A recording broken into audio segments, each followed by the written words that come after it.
Wilkinson, who is the Director of Blockchain Solutions at Finterra. He has extensive experience in blockchain, IT, and finance. His past projects include cross-border payment platforms, e-commerce gateways, and asset exchange, all being built around decentralized blockchain architecture. And he's going to be talking about smart chain architecture, a modular blockchain model. Can you please give Terry a very warm welcome to the stage?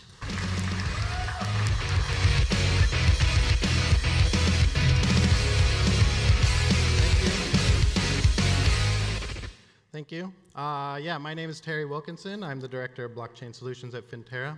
So at Finterra, we're building our own blockchain protocol, our own blockchain network. So today I want to kind of share with you a key piece of that protocol. But before I do that, I want to kind of take a survey.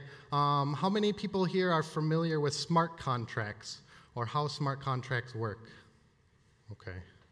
How many people know about side chains? Okay.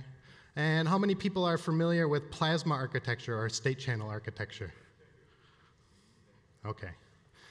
So my talk is fairly technical, but I'll try to make it as painless as possible. Today I'm going to talk about smart chain architecture, a modular blockchain model. So what are smart chains? Smart chains are essentially smart contracts, smart contract-enabled side chains. So if you don't know what a side chain is, essentially a side chain is a separate network, a separate blockchain that communicates with another chain to transfer value back and forth, and it does this via a very efficient light client for transaction validation. We also use Plasma-like smart contract interaction.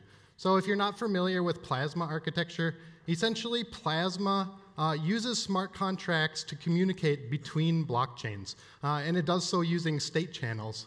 But we kind of exclude state channels from this and just use the basic kind of mechanism of using smart contracts to communicate between blockchains. So what can we do with this?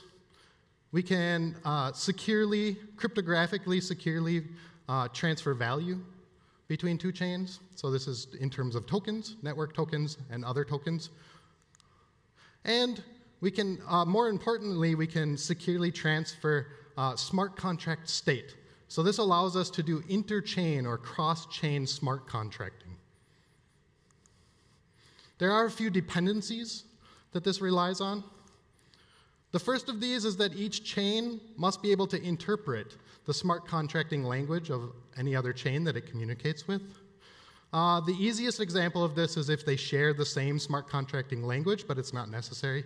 In our case, we match the Ethereum virtual machine specification. And so we use Solidity. Our contracts are written and compiled in Solidity. Each chain must be able to validate the transactions on the other chain. And so this is where the light client comes into play. This needs to happen very quickly, otherwise it's not very useful, and so we need our light client to be very efficient. And the last dependency is that they have to share the same key pair account. They have to have the same account between two chains, which means that they need to use the same cryptographic algorithm to generate these accounts. But that's it. So these are the only three dependencies that we need. All other architectural choices